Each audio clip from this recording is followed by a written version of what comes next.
Hello, guys, and welcome here to SCN Sports Talk, where apparently I'm the only one that got the memo to wear tiger red because it is Sunday. But it's all right. Look, man, it's late at night. Your boy is tired. I decided to just go into pajamas, alright? Yeah, well, me too. But it's hard to tell when I only have the camera up here. So, True. yeah. So, not gonna lie, before we get going here, yeah, got a chiropractor visit done this week. Feeling good. I'm sure you are too. You got one in. Yeah, but my neck is still stiffer than a freaking Yeah. board. Oh, as I totally missed what you said, but I'll just... I said my neck is stiffer than a damn board, but other than that, I digress. Yeah. Oh man. But all right, enough about our personal lives. All I'm gonna say though is the message today: take care of yourselves while you can, and don't be afraid to visit that chiropractor. Yeah. Hey, So man, that's my definitely. PSA for the day. And of course, take care of yourself, and you may get big guns like us. Not no big guns here.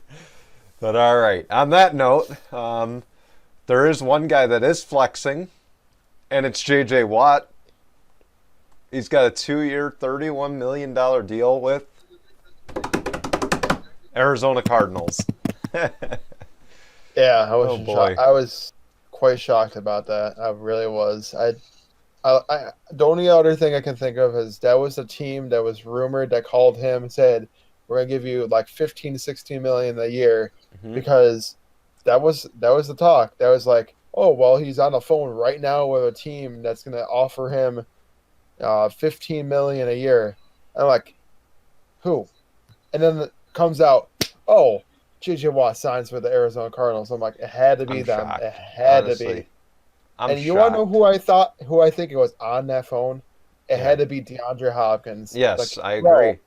bro, you got to come to Arizona. We have a young up and coming team. They're willing Hmm. to pay you this Not to money, mention, you and got we can two of continue. the best pass rushers on the same Yeah, team. Chandler Jones and JJ Watt.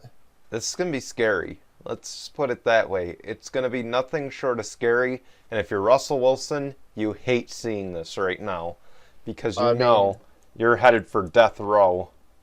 yeah, and yes, he is.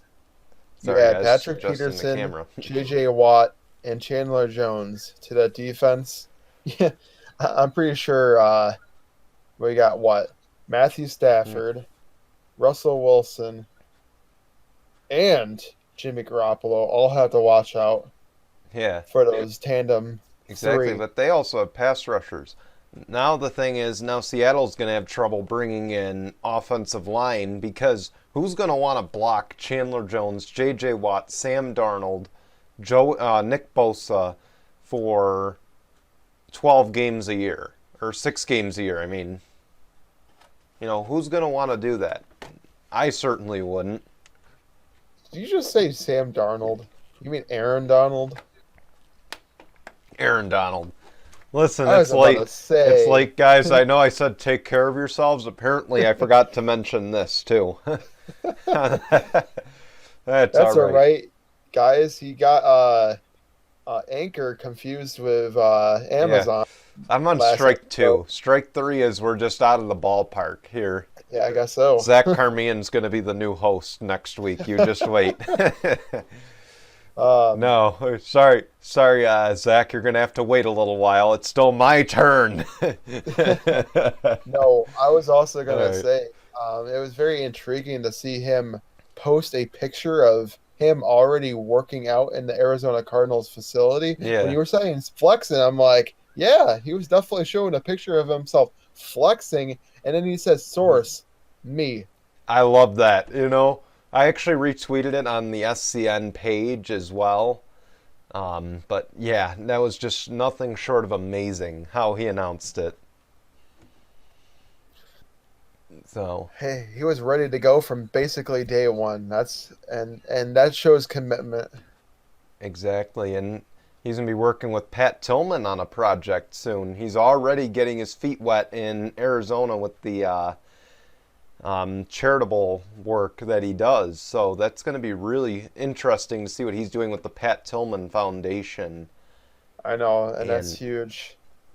and like I said, I think it's a good fit. I mean, he's going to be a part of a good young defense with the exception of Patrick Peterson and Chandler Right. Jones, but, he will recruit some talent over there. I don't Oh doubt no, that.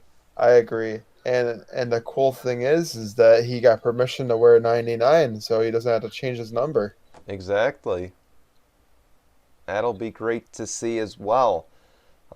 So the other news out of there is that Kyle Rudolph got cut by the Vikings. And this was a little bit of a shocker, but not much because he really, I mean, when's the last time you heard his name outside of like 4 years ago? Oh, uh, other than probably catching like red zone touchdowns, not often. Yeah. Now that you got Justin Jefferson in the mix, you don't hear Kyle To, Rudolph's name much at to all. be honest, he has been the quietest but decent tight end because again, you just don't hear from him ever. It's like he just dropped off the face of the earth. And maybe I'm wrong, but and I could tell you from my vantage point, I've not heard a single thing from him the last two or No, 3 years. and I want to say he's still a pretty decent tight end. He's a lot Yeah. better pass catching tight end than a lot of the Hmm. subpar ones that are coming out of the He'll he'll draft be today. he'll be a good consolation for the team that doesn't get Zach Ertz this offseason. And Yeah, Hunter Zach Henry, Ertz will definitely. obviously. Well, there's definitely see, and everybody. I'm just gonna say this now. Brian and I are definitely intrigued to watch this free agency because, Yeah, it's to gonna my be great. knowledge, it's one of the best free agencies as of date, and you You could know, literally yeah. build a team around all the great free agents this year. And you know what? And you know what though? There's two March Madnesses going on because of this. We've got the basketball tournament, and now we've got football free NFL free agency. agency, There's yes, two and March Madnesses going on. I'm not afraid to say it. Um, no, but and they're both going to be very entertaining to watch. yeah, and I'm Of very course, intrigued to see both. Um, and I mean, we're definitely going to be making our brackets like we always yeah, do, we'll but have an as announcement far at the end as of the show about all that, yes, of yes, we will course. do. So stay tuned. Yeah, Um, as far as NFL free agency goes, I'm intrigued. I mm, can't wait until March 17th. It's going to be a fun yeah, ride until the start of the season. yes, and of course, and then not as big of news, but we'll still bring it up here because we cover what others don't on this channel. The Texans have cut Duke Johnson and Josh McCown. Josh McCown is expected to retire and become a coach, which honestly is not a bad idea for him Right. because he's a veteran quarterback who knows his stuff. He can really help a younger quarterback learn the roles in the game. Now, Duke Johnson's, let's face it, he's always been kind of the bridesmaid when it comes to running Hmm. back cores. He's never been the bride. No. So I Uh, just I mean I think he'll land somewhere. He's gonna be he's gonna be second string at best, but right. he'll land somewhere and he should make a decent impact. I don't see a big impact, but he'll make a decent one. Um, Any team that needs a backup tight or backup running back yeah, for good money or cheap money, as I will say for Duke Johnson, he is yeah. there and available. He's still productive, whatever team he goes to. I guess Mm, Texans, I will say, probably did the right thing to save money, depending on mm, if they bring in anybody new. I honestly think that what the Texans should just do at this point is just mm, start from ground zero and work your way up. Yes, I understand your coach isn't the best coach in the world. You bring in a guy that uh, instead of developing receivers, regresses receivers. mm. And that's the nicest thing I can say about And that coach. and Will Fuller's gonna leave, and I bet you he joins that foray in Arizona. But well, obviously, Oh man, I that'll mean, be it wouldn't something to shock me watch. anymore. It'll be something to watch, that's for sure. Um, Exactly. Here's probably the biggest surprise. Maybe not, but Alex Smith will be cut after his comeback of all comebacks. And the team and I read something last night when I went to bed. The Washington football team was trying an aggressive trade offer for Marcus Mariota, which the Raiders have declined, and the Raiders are going to cut Mariota as a result. So I do not doubt. I think Mariota is going to the Washington football team. I don't doubt it because don't you think that if Washington football team ended up finding out that he was just going to get cut anyway, they could have waited and then signed him right then and there? Because now they very well could just go like, you know what? We're just going to give you, say, 2 years, $7 million, maybe $5 million of that guaranteed. Come here and just play as our backup quarterback. Or But are they not committed to Heineke? That's the other big thing. Because something tells me they're not committed to Heineke with this. I don't think so either. I think they want to bring in Mariota because they want to have a quarterback competition and see who they really want to start. Yeah. And that could very well happen this year. And I'm not going to lie, I like Mariota in this system. I do too. I mean, I like Heineke. I think he's honestly a good fit for a team that needs a bridge quarterback. But, oh man, Marcus Mariota is so much more accomplished than him. Yes, he is. And look at what he did in that game that he had to step in for Derek Carr earlier this year, where Derek Carr tore his groin. I mean, he came in and he looks like he never missed a beat. He was just rolling from the start. And usually you see a backup come in, it takes him 2 or 3 drives to get acclimated. Right. It's like, I wonder what happened in Las Vegas. I think, seriously, John Gruden has been using Mariota in the number 1 role with the number 1 offense. I think he wanted to see what he actually had out of Mariota because I still say there was a big reason why they brought him in the first place. And I'm sorry, Derek Carr's time. Why would you trust him over Nate Peterman? Why wouldn't anybody trust any other quarterback in the league over Nate Peterman? I don't even know why the Raiders even decided to bring him back for like a couple of years. That was the worst decision you want to make. And I'm not saying that because of the. Don't you mean the second worst decision? The first worst decision was bringing John Gruden in. Khalil Mack. No, getting rid of Khalil Mack. That was the worst decision they ever made. Yeah, right but there. Keep in mind, you wouldn't have gotten rid of Khalil Mack if it wasn't for John Gruden. So John Gruden is without a doubt the biggest mistake that this organization has made. I noticed this early, but I'm going to make this bold prediction. I say that this year is going to be the year that the Raiders make the playoffs. Only reason why I say it is because every season they progressively got a little bit better and better. So you see me mouthing no. That's a no from me, dog. As Randy Jackson would say, that's a no from me, dog. But no. That's why I say I think that's my bold prediction. I will tell you though, my bold prediction though is if they don't make playoffs, John Gruden's getting canned. Oh yeah, I agree. Come on, you've had 4 years, you've done absolutely nothing in this city. That's why I don't care what anybody says. I don't care what anybody says though. They were a fluke at the start of the year. I called it. I called their bluff, and look at what happened. And they very well dug their own grave. Yeah, is what I could say. Now, as far as the Washington football team goes, I mean, Ron Rivera has shown that he can still do it. He can still go and be an aggressive head coach.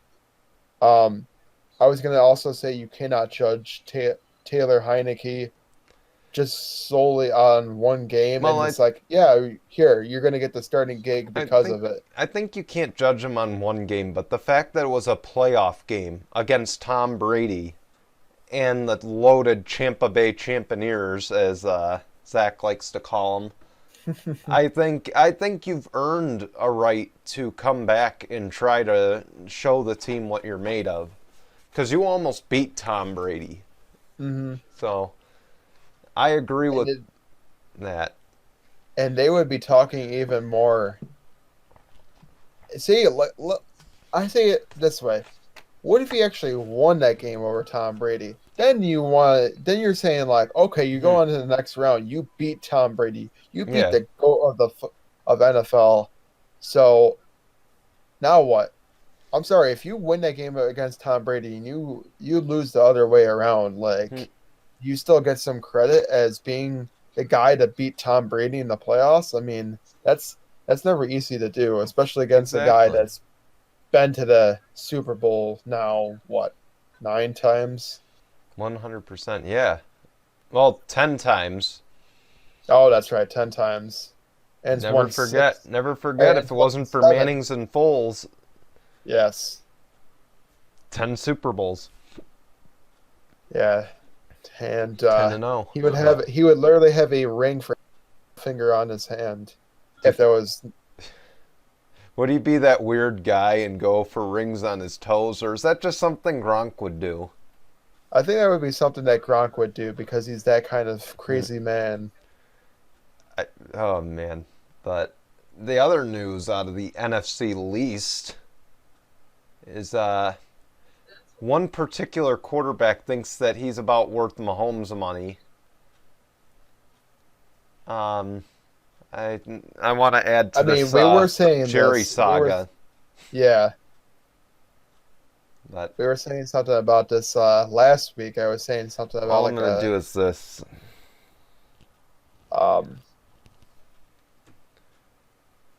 If anything, probably more than Jared Goff, but Russell Wilson, no.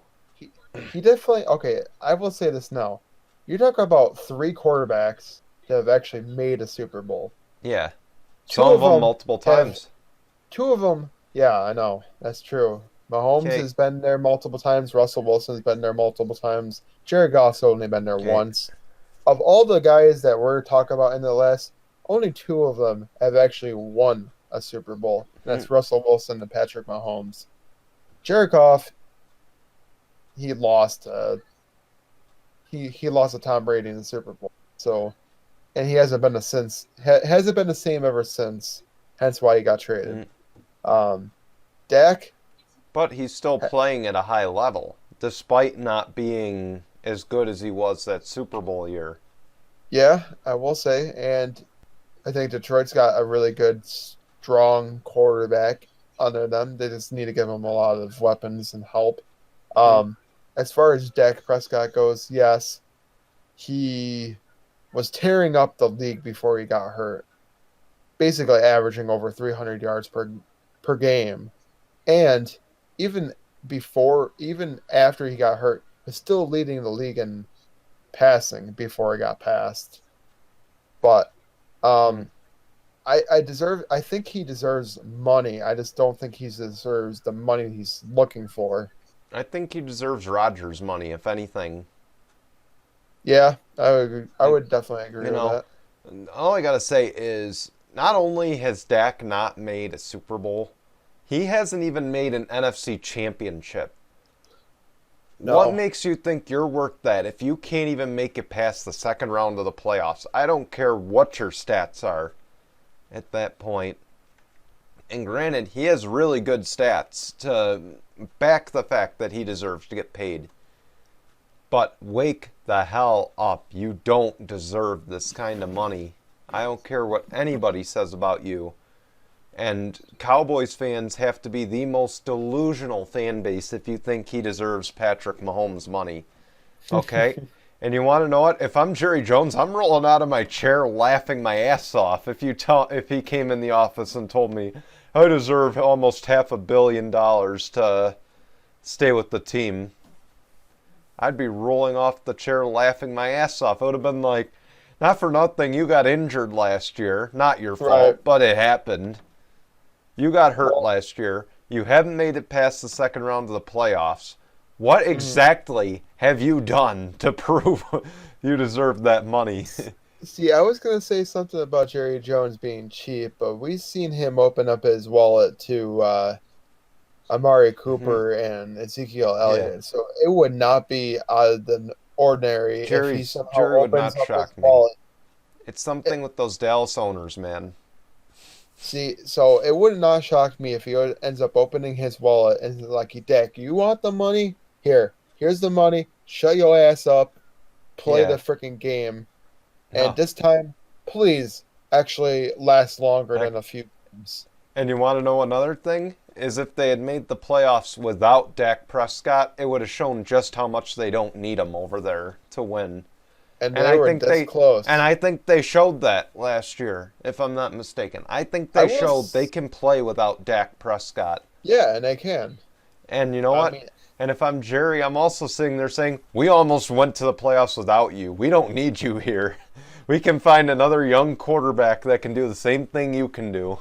and I will say, I think you give Dak Prescott maybe like a 3 year contract. You don't give him like a 5 year at all because he I'd don't say deserve 5. it. I'd say 5, but you don't give him more than $25 million a year. Oh, I agree. Okay, he's earned at least 25 mil, I think. I think that's a very safe amount. But I would tell him, I would slam my hand on the desk and tell him, listen, you want 37 million, you want 40 million a year, go out there and win me a fucking Super Bowl, and then I'll give you that money. And not only win, and not only win a Super Bowl, destroy the shit out of the entire division. I want to be 5 games ahead in that division, and I want you at 5,000 yards and the MVP on top of it. And that's asking a lot out of him. I tell him, you get hurt, you're done. That's the simple part of it. I don't really care. I tell him, you want to request a trade, you can request a trade. You're out of here. The only other thing I can think of is you sign him a $27 million contract, and then it's be like, here, we'll give you some sort of money, but it's only going to be like for a year. Yeah.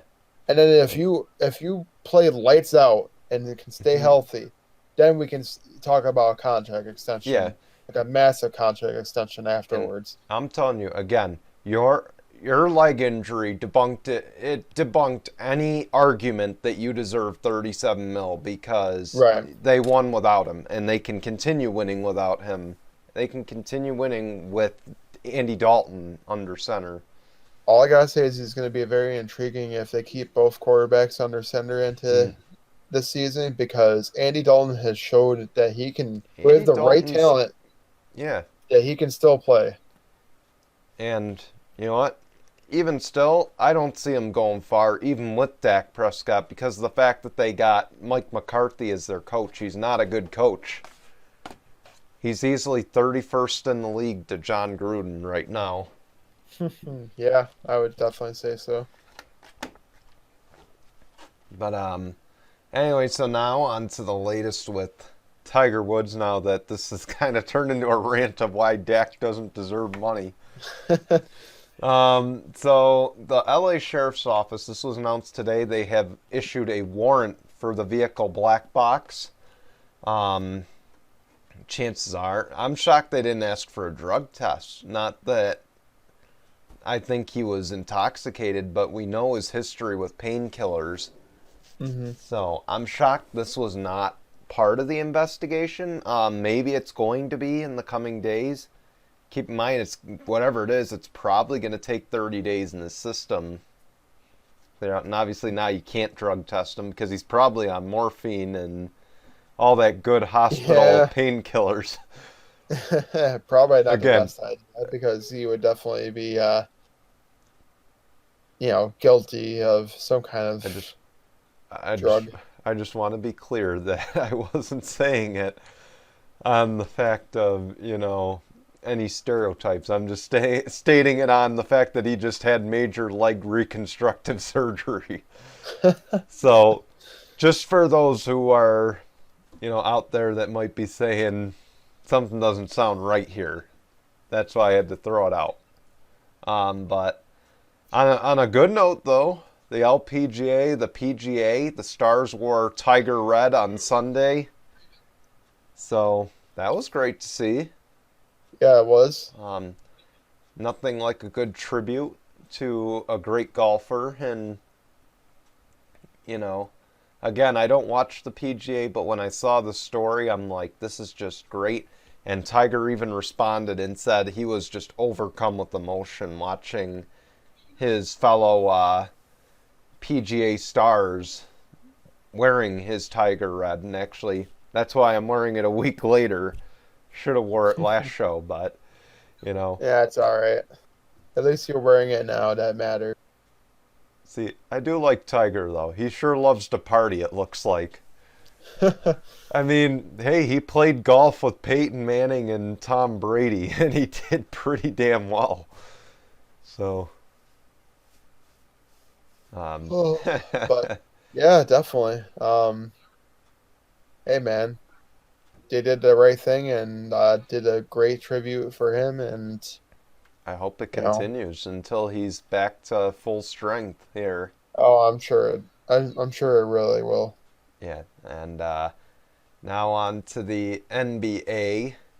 Not much going on there other than the All-Star player draft coming up. Obviously, we know chances are what we can expect. Obviously, the 5 starters are going to get drafted first and then reserves. Actually, I'm pretty sure it's still going to be West and East.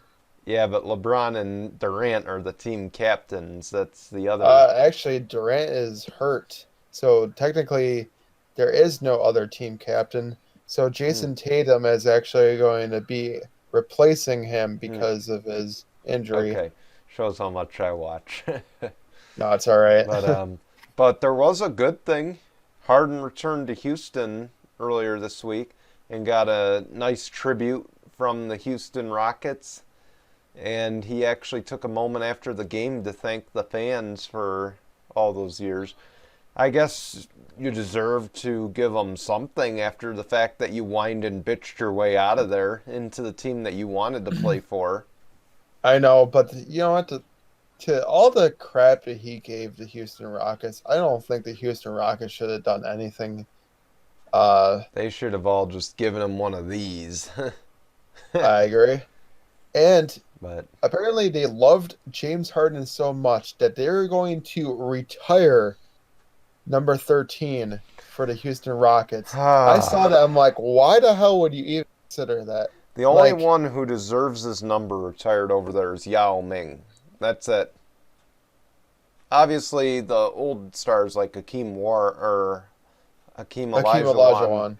Yeah, I'm pretty sure Olajuwon. his number. I'm pretty sure his number is already retired. That Yeah, number but they've is done. already. They've earned the right to have their numbers retired. What is Harden? I mean, Harden. Yeah, he's a good scorer, but I don't know if he deserves his number retired. I mean, especially when he whined and bitched his way out of there. I'm pretty sure that owner is just like, you know what? I don't know what I'm doing anymore. So you Yeah, know what? Better players that but came along. I'm glad he wasn't arrogant. I'm glad he wasn't an arrogant asshole like the Cleveland owner saying we're gonna win a championship without LeBron. You watch and see. Yeah, and how well did that work out with them? They've been crap ever since. You're still the joke of the league. I mean, I think they're doing better now in some capacity, but they're still a joke. I mean, they're better than they were a few years ago, but yeah, they're pretty much still a joke. They Franchise start is off nothing hot and without then they LeBron. just sink down. And then Kevin Love isn't as good as he used to be, unfortunately. He's just not a star that can lead a team by himself, and Minnesota wasn't that team. Obviously, Cleveland is not that team. He's just always the one that doesn't benefit by being around good stars, unless it is that big three of him, LeBron, and Kyrie, Oh, I agree. obviously. So, It's alright. He has his championship ring. yeah. He can retire happy. Now, yeah, exactly. So now, let's see if I get the sponsor right here. We're going to go on an Anchor break, not an Yes. Amazon break. But if Amazon wants to come sponsor us, we can make it an Amazon break. Yeah. We'll be That'd back. be nice. We'll call it Prime Break. But, hey, in the meantime, though, we do have an anchor break. And when we come back, we'll do Out of Turn 4, our newest segment. We'll talk a little bit about Selection Sunday coming up next Sunday. And then, of course, we'll have some announcements. We have some programming announcements coming, so you won't want to miss all that. Kind of a light week, but hey, we'll be back after our SCN anchor break. All right, welcome back here to SCN Sports Talk. I see Jason's made himself comfortable. If I wasn't at my desk on a desktop, I would do the exact same thing. So, we'll just go with it. On that note, so we are now going to switch gears here, and we get to kick off our favorite segment every week, at least maybe our favorite, but our newest segment nonetheless, Out of Turn 4. So here we go. William Byron, he got his second win at Homestead and probably one of the most entertaining races in a while. His crew chief, his third win on the Cup box. So very impressive to say the least, especially considering they've had no practices since Daytona. When they were last paired together, they got 7 wins and finished 5th in the championship. Chase Elliott in segment 1 had the save of the year. He was drifting out of the corner, slid right up in front of the car behind him, and he's lucky he didn't kill them both. So it was a very, very good save. The next race is at Las Vegas with Harvick on the pole. And this is actually very interesting here from the business side of things. Camping World CEO Marcus Lemonis, his company Camping World, of course, the premier sponsor for the truck series, he has offered all truck teams entering the race at Las Vegas without a sponsor a chance at extra cash. He said, put my sponsor on your car, you'll get 15 grand on the spot. Now, he put this out on Twitter. It upgrades to 25,000 with the top 10, 35,000 with the top 5, and $50,000 if you win. There are 9 trucks that are participating in that on Friday night, which it just occurred. I don't know who won what, but needless to say, oh man, 50K. I would certainly, you know what, 50K, I'll go take my neighbor's pickup truck and I'll go drive down to Las Vegas. And I'll put a Camping World decal on that son of a bitch. Right, and like your neighbor would be okay with doing that. Don't worry, I'll bring it back in one piece. I promise. Hey, I'll drive South Park style. You ain't as dumb and poor as me. That's all right. Hey, I mean, if you're gonna bribe people with some cash, extra cash, there, shoot, why not, right? He loves stirring the pot in that series. He, of course, him and driver Kevin Harvick put a bounty on fellow Cup driver Kyle Busch because he went on like a 7-race winning streak over in that series. And he said, I'm going to offer anybody running any other Cup driver $100 grand for a charity if they run the truck race and beat Kyle Busch. So, right. He is a very fun CEO, and it's actually nice to see him so invested in this on top of everything else he does with the profit on CNBC. I'm wondering if he's with Shark Tank. I could be wrong. We'll verify that in a little bit.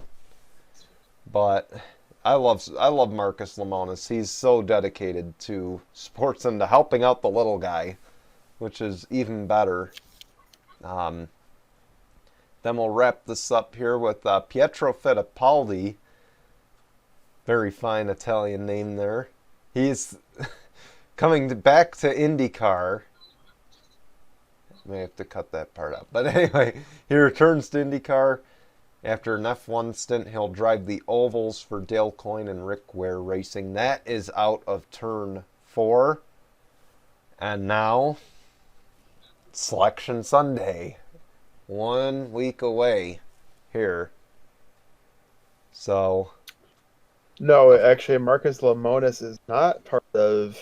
oh, Jason looked it up. Okay. What's he a part of? He's actually a star of The Prophet, a CNBC Yeah, I knew that reality one. show. Yeah, I listed that one first, but I thought maybe he had a part in Mark Cuban's show, Shark Tank. Not from what I'm finding online.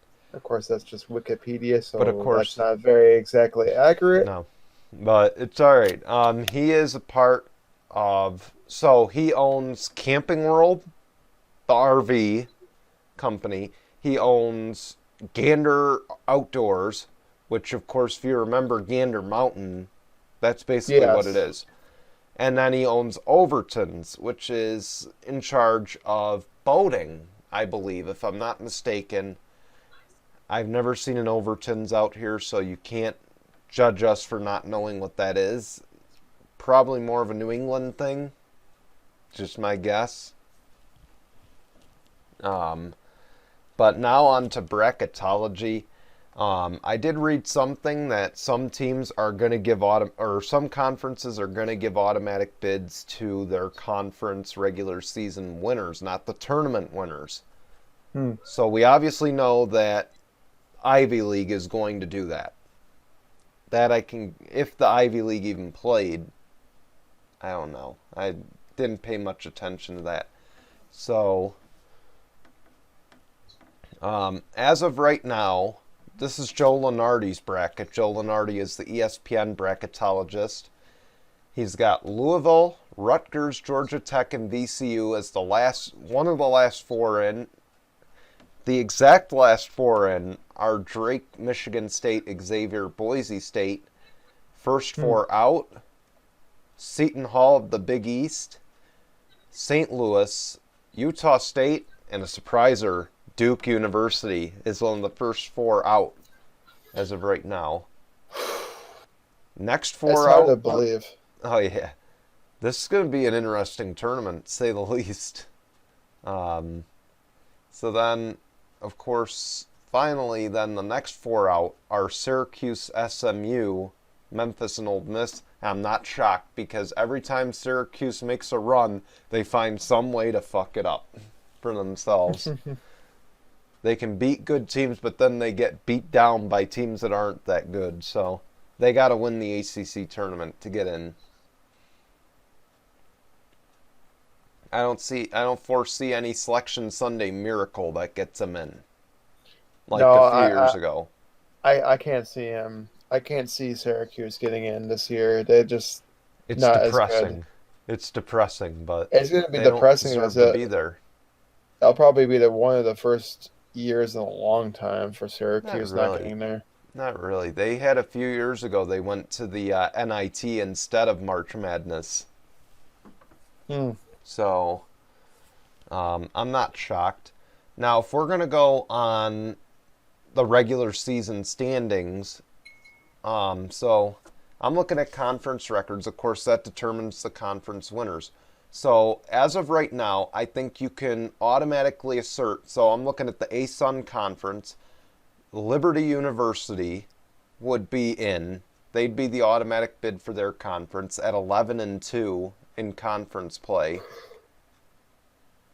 Here's a name you might remember from the America East Conference, the UMBC Retrievers. UMBC? If you recall, a few years ago, this is the team that was the 16 seed that beat the Virginia Cavaliers, the only 16 seed in March Madness history to ever advance to the next round. Huh. So that's insane. That's really insane. Keep an eye on them. I'm telling you, keep an eye on them because they will pull something really sneaky in the tournament this year. I would not be shocked. Oh, I wouldn't doubt it. I'm going to list them as my surprise here. But no shocker here in the America Athletic Conference, but the Wichita State Shockers would be an automatic bid. See what I did there? But the Houston Cougars, I almost said Cougars. Cougars? The Houston Cougars? No, the Houston Cougars are also going to be an automatic bid, I think, because they are ranked number 9 in the country right now. Hmm. The A10 conference, St. Bonaventure would be in as of right now. Oh, wow. So at least we have Bonnies. one upstate New York team to root for. Yes. But here's another name that people will remember. The VCU Rams, Virginia Commonwealth University, might be in as well from the A10 conference. Hmm. And if you recall, VCU went on a miraculous tournament run, I believe 10 years ago. And they've also been very surprising in the tournament every time they've gotten a berth in there. So another team you just can't rule out. Now we go on. No, you, Oh, sorry. What was that? no, I said no, you cannot. So now we go on to the ACC, one of the Power 5 conferences. You can assure yourselves that Florida State or the Virginia Cavaliers would be the automatic bid there. Either way, they'll both be in, but the automatic bid will be one of those two. Then the Virginia Tech Hokies should also be in. But I don't foresee many ACC teams going this year. I could see 3 or 4, maybe 5 if you're lucky. Mm. I think we'll see less this year.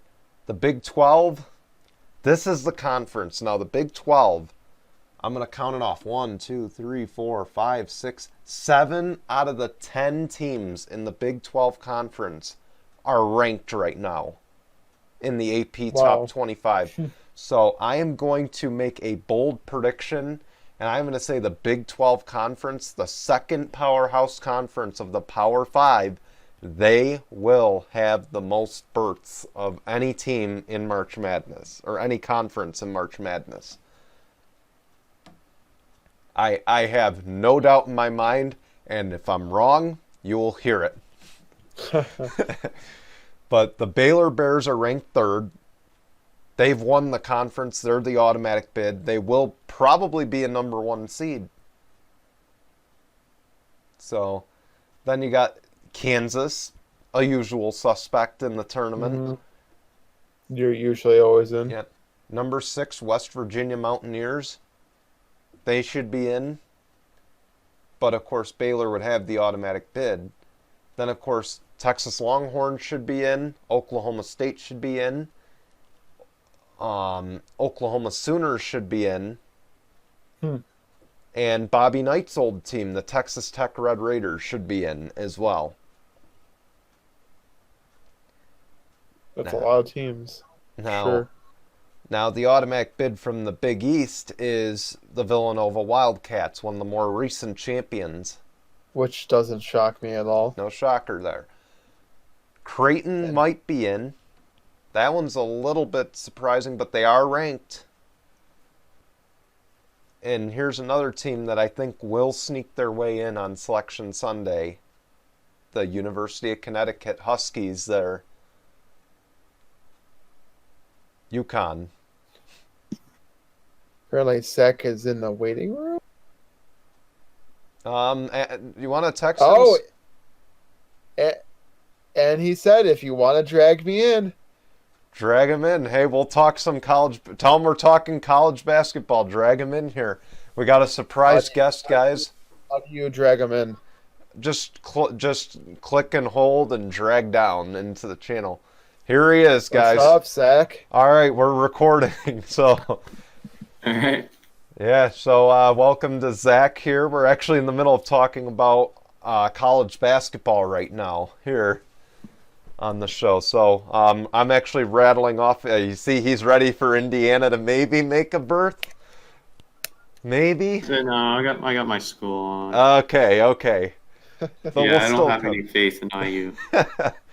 The tournament though, the conference tournament, they might get in. We haven't gotten there yet with the Big Ten though.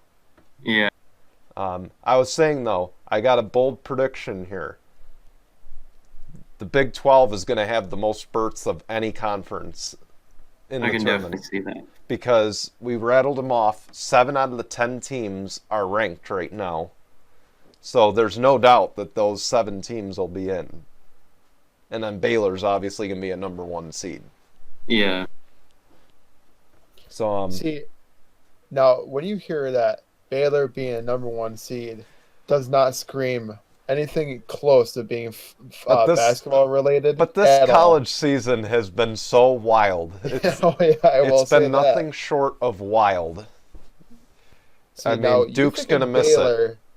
You're thinking football more than basketball when it comes to women's basketball too. Teams. Women's basketball. They're one of the Power 4 schools in that women's side. Well, if we want to talk about women's basketball, then we want to talk about... There's nothing to talk about. It's UConn all the way.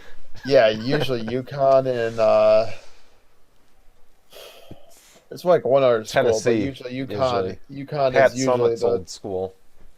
Mm-hmm. But, so anyway, the Big East, of course, Creighton and Villanova should get in. UConn is probably going to be one of the last ones in, but they will pull a run through the tournament. I don't think there's any question there.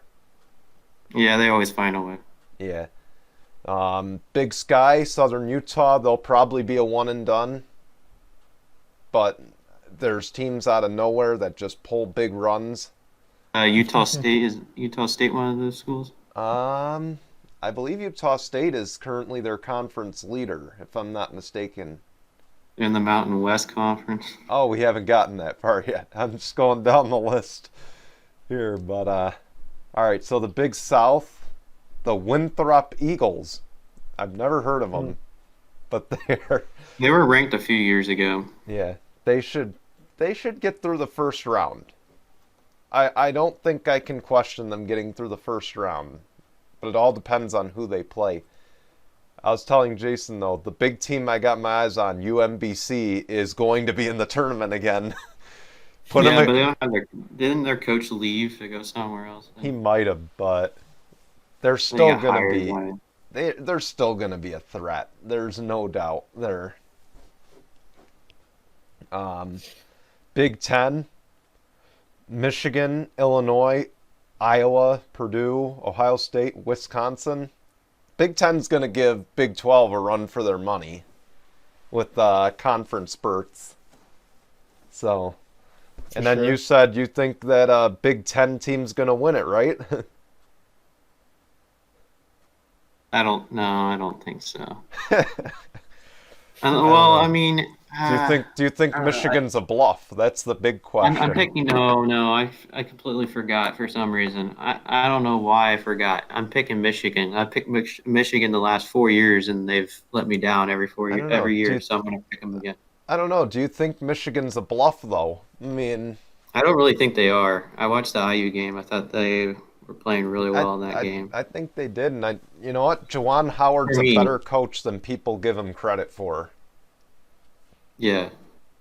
I thought Penn State would make a run. Penn State started out pretty well, and then it looks like they just dived off a cliff. That's what their football team did too. Yeah, so they have something in common. So same team, different sport. Yeah, then Minnesota's going to fire their head coach, is what I heard. Richard Pitino's out over there. So. Well, is Minnesota really a basketball school? That's the real question. True. No, they're more of a football school. Richard Pitino will land in Iona. It's a hockey school is what it is. It's nothing else. Exactly. But like I said, young Richard Pitino will land with Dad in Iona. Mark my words there. Big West, UC, Santa Barbara Gauchos. I hope I pronounced that right. They looked really. I actually saw them play a few weeks ago or something. I saw a clip from their game or whatever. They looked really good. I think I might have seen them. They're not. I think their coach is a first-year coach as well, if I heard correctly, and he's from the LA area. So maybe an he's upset the first team. Latino head coach in NCAA history or something. That's good, honestly. But I'm telling you, maybe a team that can make a run. We'll see. Obviously, we got to watch with these smaller conference winners because they can always play spoiler. Right. Because they haven't played a legit team. So. Well, if we know anything about the tournament, that tournament always plays spoiler. So. Yeah.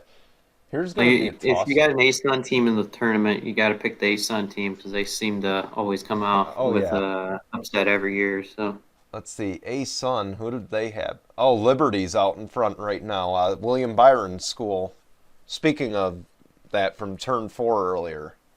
So FGCU in that conference. I think there's another school in that conference. Oh, here we go. Yeah, Lipscomb or whatever. Oh, how yeah. you pronounce that. and Bellarmine. I got recruited out of that school. Good. And that school came out of nowhere. It was an NAIA school literally 3 years ago in my conference, River State's conference. It's wow. Crazy. That's nuts. There's only 2,500 people who go to that school, by the way. Oh, wow. Oh, man. Now, here's a toss-up here in the CAA, the Colonial Athletic Association. I want to say, though, that they're going to give the berth to James Madison because of the better overall record. Where's Coastal Carolina at? It's the only school I knew that was in that conference. Coastal Carolina, it doesn't look like they're really in the running. But the Northeastern Huskies are tied atop that conference as well. So we'll see what happens there. I imagine that the automatic bid will go to James Madison. So he'll be out in the first round. Yeah, probably.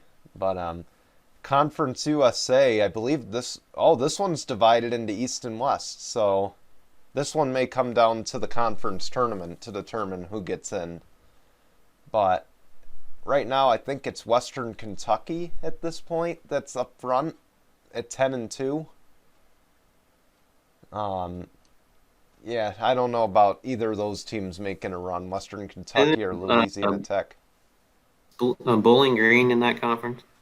Hold up, I just clicked something by accident.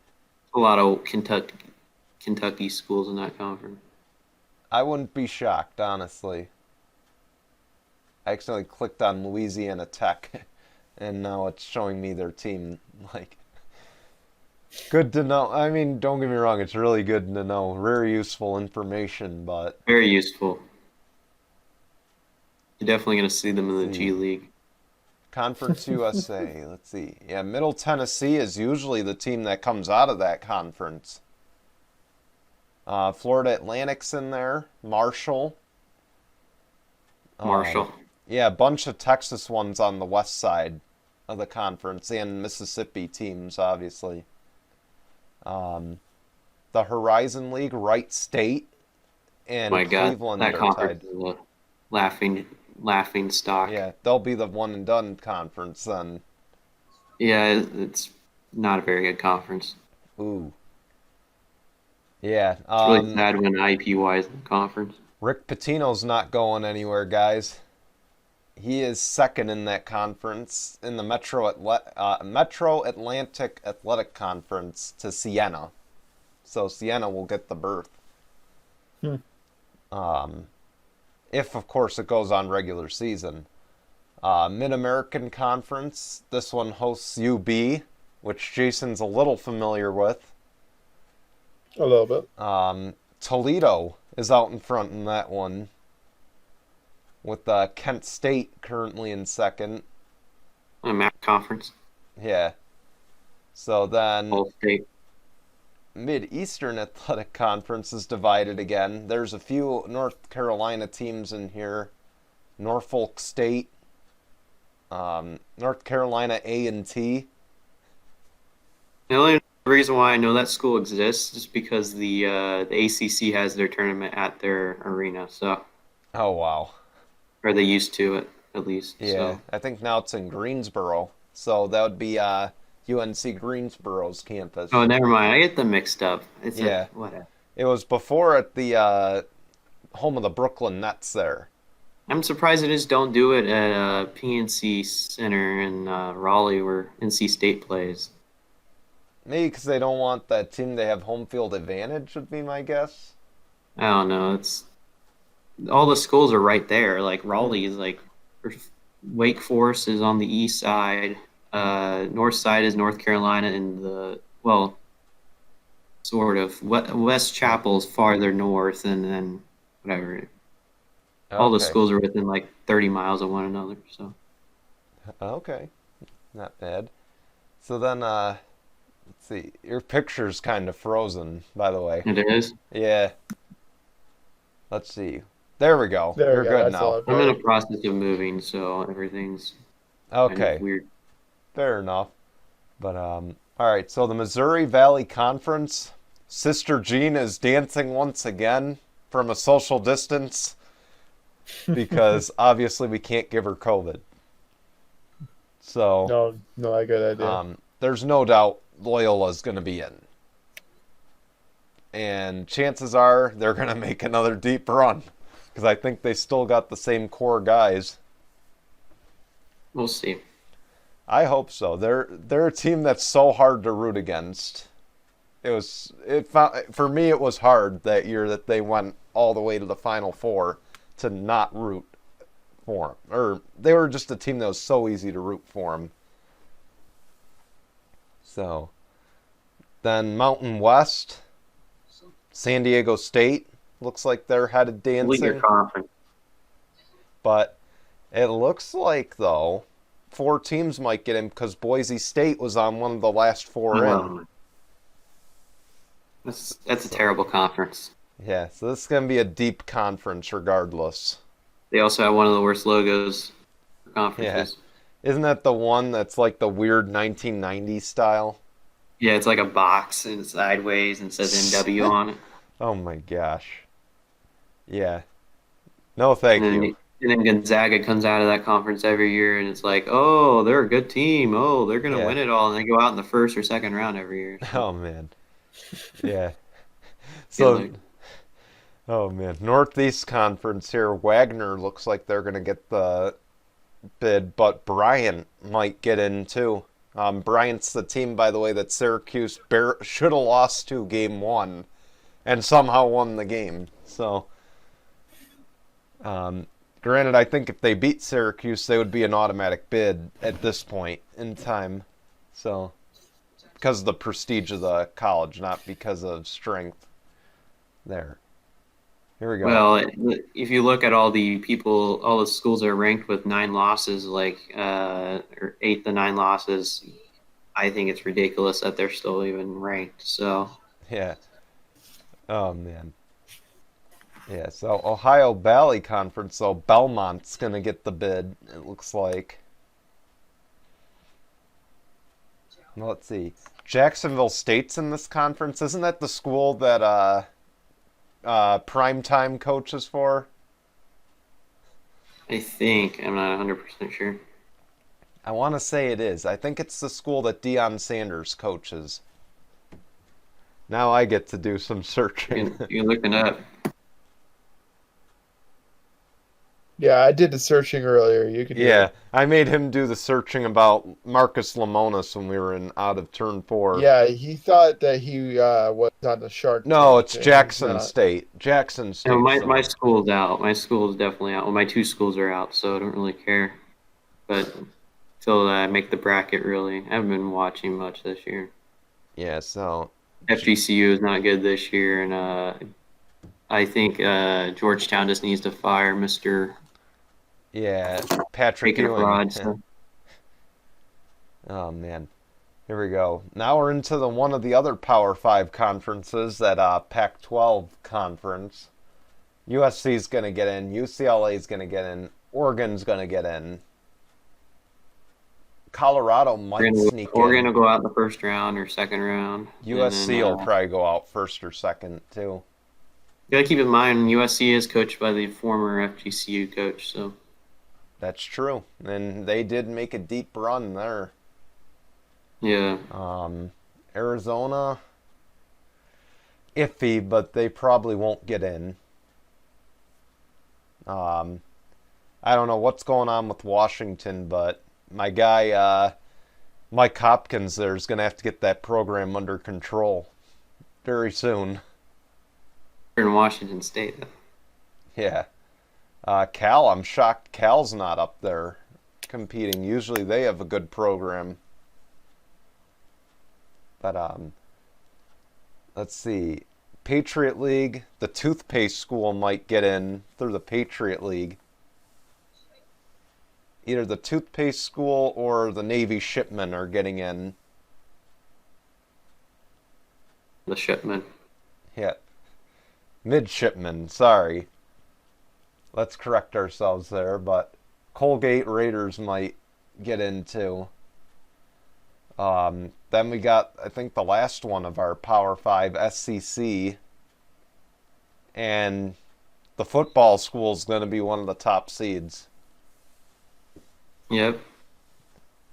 What did they switch jobs this year? And Nick Saban's trying to learn how to coach basketball? I don't know what got into Alabama this year. I don't know. LSU's probably going to get in. I don't see Florida getting in. Arkansas is going to get in. That's what I mean. All I know, if I remember properly, I'm trying to think. It was Alabama or Auburn. I'm pretty sure it was Alabama that had a recruiting violation come up during the season. Wouldn't shock me. But I think it was Alabama. By the way, Jason was talking about women's basketball earlier. The other power school is South Carolina, the Gamecocks. South Carolina?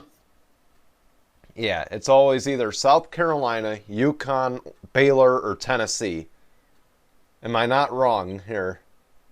No, you're not wrong. It's usually UConn that's just dominating every year. Oh, Louisville, too. UConn's not even ranked. Are they even playing? The women's team's still ranked 3, I believe. I thought they were even ranked.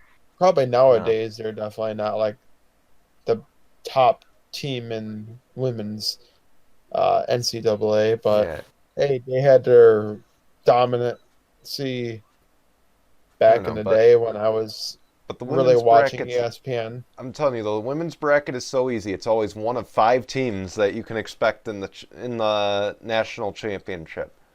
Except for that one year. I'm gonna watch it anyway. Except for that 1 year. Except for that 1 year Syracuse women's basketball snuck in, and then they got annihilated by UConn. We don't talk about that. But yeah, so Southern Conference, UNC Greensboro hosting the ACC tournament, and they're going to get a bid too in the tournament. Southland, Sam Houston. Southwestern is Prairie View right now. Oh my God. And Jackson State. There's the primetime school in the Southwestern Athletic Conference. Why isn't the Southwest? I don't know, honestly, but they're only 1 game back, surprisingly. Must be the primetime effect there. But Summit League, South Dakota State Jackrabbits. Yeah, they just got they were in D2 school not that long ago, like North Dakota State was. I don't doubt that they can make a run. Keep an eye on them. Yeah, but they are rivals with in North Dakota State, so they both came in at the same time. Oh wow. Sun Belt, Georgia State, Texas State are atop the divided conference. State who? What? Who?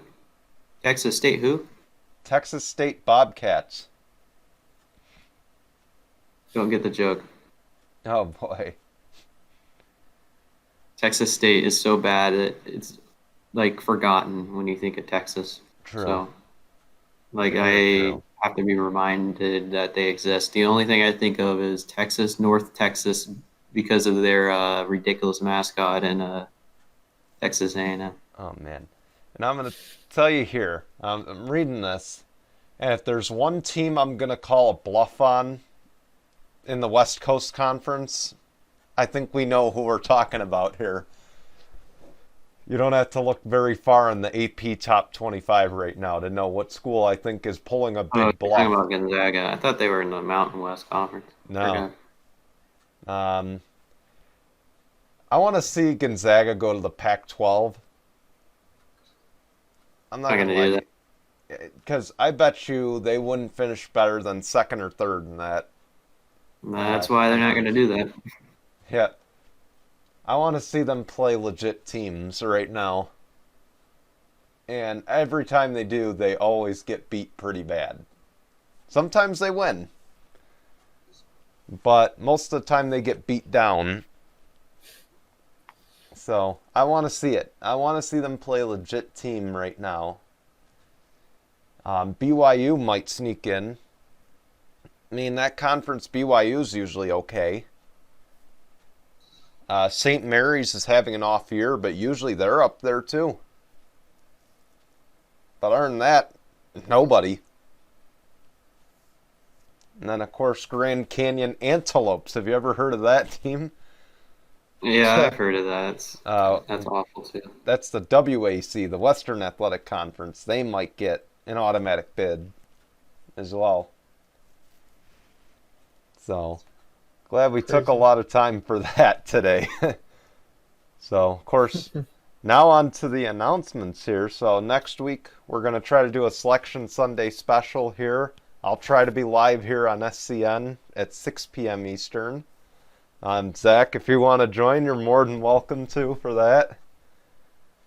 And then, of course, the three of us are going to decide who's going to win the tournament later in the week. We'll have March Madness bracket release probably Wednesday or Thursday. We'll see. We got to work out some schedules here first, so we'll figure Yeah. that out. So I could probably do Wednesday, but who knows? chances are, though, your brackets won't compare to mine. Just kidding. So Sure, because I got most of them right last time. So I think the last time I did a big group bracket thing on ESPN, I came in first. I But mean, I came in first last year because I never made a bracket, so I think I just left everybody it came in blank. first last year. Turned it in blank. Yeah. I think everybody, whether you filled out a bracket or not, I think everybody turned in Where's my first. $1 million at? And I never got it in the mail. yeah, here's a question: Oh, how long will it take the brackets to get busted? That's the question I got for you guys, because every year first someone's round. gets busted. What? First, the very First? first round. First? You have no confidence in the world? No, not really. All right. Well, Zach, you think anybody's getting busted for? You think there'll be no perfect brackets after the first round? No, there won't because they're labeling this tournament as Mass Madness. So something Corona is going to happen, and somebody's going to get caught not wearing a mask, and What something. what I want to You know, ask what I want to ask is what's the procedure if a team has to forfeit due to COVID? Do they just not move on? no, they have to forfeit the game. So then the next team moves Okay. on. That's how they're doing it. Yeah. Okay. I just wanted to be sure to establish that. And So, all the sites wise, basically the first four are going to be split between Assembly Hall and West Lafayette. yeah, so And all in your then, neck of the woods here. yeah, I'm an hour from West Lafayette. Okay. And then the second round, I mean, is going to be split between Butler, uh, West Lafayette, and Bloomington. And then the rest of them are going to be played at Farmers Coliseum, Bankers Life, and Lucas Oil. So, Hmm. but they're Not not going to bad. have. I don't think they're having anything at Lucas Oil until the Final Four. Pretty sure. I wouldn't doubt it, honestly. And that's There's gonna no need be for that big ass stadium if they're not going to have anybody in there. yeah, Saying it's gonna have 25% capacity, right? no, it's only going to be family members. So No, that's just they're doing a depressing. bubble. Yep. But I mean, it'll be good for the smaller teams, I guess. Like Loyola Chicago, Sam Houston. Yeah, so we'll see how they fare. Of course, we'll be here next Sunday live. We'll have our regular show at 9, but we'll be here probably screaming at our TVs when we realize who makes the tournament and who doesn't. Ohio State will be in there. The Ohio State University. The Ohio State. Yeah. And some school, random school. My guess for the random school is going to be Long Island University. That's my guess. Wouldn't doubt it, honestly. You know what? But something tells me one of the ACC teams, because the ACC is the weakest of the Power 5 right now, they'll work some magic and get some ACC teams in there that you won't believe should be in there. Carolina State. UNC or Duke, I think, will sneak their way in. South Carolina, I mean. Yeah. Oh, the Gamecocks? You think the Gamecocks are going in? Yeah, they'll put the game clocks in there. Oh, boy. All right, we're going to have a lot to talk about next week about this, so we want to thank you guys for watching. Hopefully you'll tune in next week for the March Madness Selection Sunday special, and then maybe for our bracket release as well. Those will only be on YouTube, by the way. So if you're on audio, you're out of luck. Sorry, we're not uploading to audio. But anyway, we'll see you guys next week then. Until then, goodbye, everyone.